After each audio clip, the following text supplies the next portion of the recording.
when I was like 7 years old, 8 years old, I always noticed how my teachers look at me. So as the little nice tech girl, the chocolate girl, and I was like I said before, smart, maybe smart because I just I didn't like that, but it could be like a good tool for me. An advantage. Yes, Mm. a little advantage. Yes, so I was like playing the role, but I knew that. So when I go back, I went back home. I just tell my sister, and we were laughing at this situation. So it wasn't like I never at that age. I never faced like discrimination, like Overtly. bad Mm. discrimination. Yeah. Mm. So that's why we were laughing. But it's kind of discrimination. It's like always Yeah. racism, but in Yeah, it's another still in not seeing another. you. It's still not seeing you, I Yeah, suppose. exactly. Well, I wanted to ask you I wanted to ask you about um, early years, because I noticed that in conversations with other creatives, um, in terms of the subject, there's a moment, I think, which all people of color face where you go, oh, I'm seen as different. Did you have that as a child growing up where you're like, well, people see me differently than maybe I perceive myself? And that difference, I think we talked a little bit about it last time, but Yeah, I think that I didn't have that because I always knew I was Eritrean and I was black, so I didn't have these I didn't have to face these with other people. Um, yeah, I think that I got this chance because maybe it's traumatizing when other people uh, maybe sorry, I'm just trying well, to I think, find the yeah, words. because let me maybe go a little bit deeper, because in the sense that let me talk for myself. My formative years were in Uganda, so when I got to England, I'd had some experiences where I was in a majority. So it was a little bit weird for me when I heard, oh, referring to me as the black girl. That just really shocked me because I identified as my nationality. So that for me was the turning point. Like people, like, really, that's all you have to say? Like that is the be all and end all of my existence, the black girl. And after a while, you got used to it. But I know that for me, it was a little bit of a moment that I do remember clearly.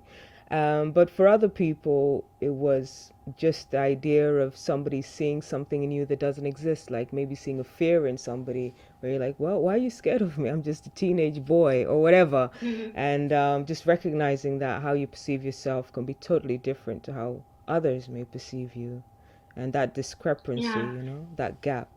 Mhm. Yeah, yeah, I understand. But I think that for me was like I always had like a kind of awareness of how people see us. Also because I had a bigger sister, Right. so she kind of teach me these things, and also she was listening like a lot of Afro American music where this kind of thing Yeah. were told, uh, and also my parents were like I saw also I saw how people look at my parents Right. because so I was really I think I was really smart when I was a kid.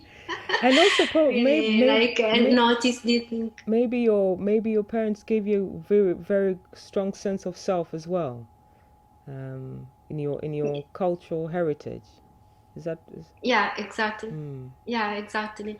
And also I when I was like 7 years old, 8 years old, I always noticed how my teachers look at me. So as the little nice tech girl, the chocolate girl, and I was like I said before, smart, maybe smart because I just I didn't like that, but it could be like a good tool for me. An advantage. Yes, Mm. a little advantage. Yes. So I was like playing the role, but I knew that. So when I go back, I went back home. I just tell my sister, and we were laughing at this situation. So it wasn't like I never at that age. I never faced like discrimination, like Overtly. bad Mm. discrimination. Yeah. Mm. So that's why we were laughing. But it's kind of discrimination. It's like always Yeah. racism, but Yeah, it's still in not seeing another. you. It's still not seeing you, I Yeah, suppose. exactly. And Yeah. I'd be curious to know about the academic world for you, being Afro-Italian, entering the university system, and doing your masters in sociology and anthropology. That's right. Um, Yeah. how were you received, and was the cute chocolate girl still having a good time in that situation?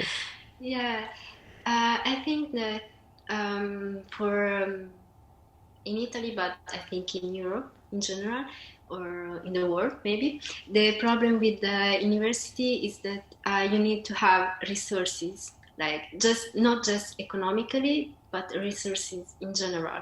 So I decided to do this path, but I knew that it would be not easy for me because I was the first um, of my family doing the university, so I didn't have any contact, any support, Yeah. like yeah, moral support, yes, of course, but in the Guidance. academic field, Yeah. I didn't, yeah, I didn't have any guidance. So in yeah, I think in the university here in Milan, it was like more if I was invisible, also because I needed to work at the same time. So I had two jobs and the university.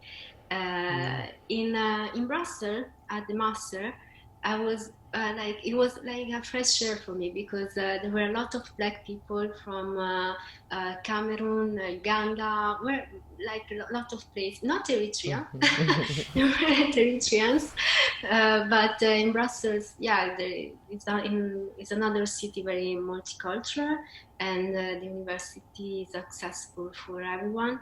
And but I think that the same problem there as here, you need to have resources to succeed because otherwise it's just yeah, you are doing the exam, you have your degree, but it's not you don't at the end you don't have the same opportunity as the other students that got like more time for study, more time for also for like apply for um, how you call it, like stage, Oh, internship, uh, kind of? Is it? the internship, yeah, yeah, because I couldn't do an internship because it's not paid, so Right, right. Yet you get I just experience, need, so yeah, it's a catch 22. yeah, yeah, exactly. And but at the same time, both in Italy and in Belgium, I never saw a black teacher. Right. All the teachers were white, and even if some of them were very accurate when we talk about history and European history, the main point of view was white. Right. So the studies, both in international relations that I did here, Yeah. and in Sociology sociology and. and Mm-hmm. anthropology were very very white. Mm. Yeah, so I needed to every time to find someone to discuss and to share Yeah. opinion that go beyond this kind of narrative. Yeah, I was thinking that the academic world itself depends on relationships in a way with various members of the staff and the peerage and the alumni, and I mean at least in England Yeah, it's very much the case. And even if you're doing a PhD, you have to publish papers that will be read and reviewed. I mean, it's almost like political as well Yeah, as yeah, academic. yeah, So if you don't really have a clear path of support, I think it can be quite tricky. Um, yeah. but I imagine that you could get some mentorship from African American academics just in terms of navigating that world. But it's a field that you're the pioneer in, I suppose. So it's more for you to discover and share. Yeah. Yeah, yeah, Um, exactly. And also I think that this experience, it like helped me to understand, to better understand how the system works. right, right. I want So One of the main questions that I have for everybody who comes in the studio is around how your identity has informed what you do. And so, although we've spoken before, it'd be great for you just to share exactly how you feel your identity or your search for identity and a space in Italy has impacted your choices in your career, in your art. A little bit more information would be great.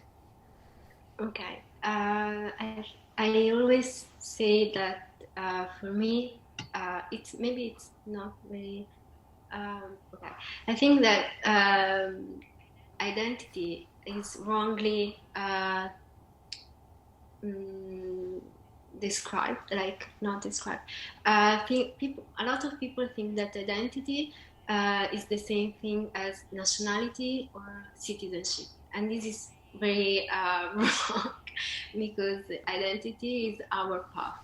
Uh, every every person has this path, and now I can say to you that I feel Eritrean Italian, and in 10 years I can change my mind because I will have a lot of different experience around the world, so I can change my think on my identity, my feeling on my identity. So yeah, it's like a path, and I think it's also for this reason how people approach to identity, that the reason why I did my documentary, to show that it's are two different, completely different things.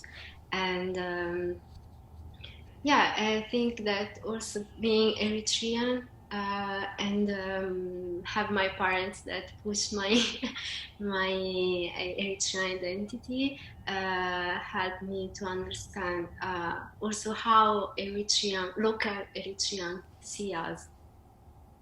So it's always someone else who identify you, Yeah.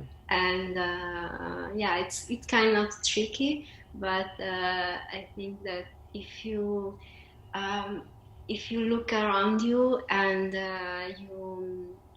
you understand the other point of view, you can better identify yourself, and maybe are more being more sure of who you are.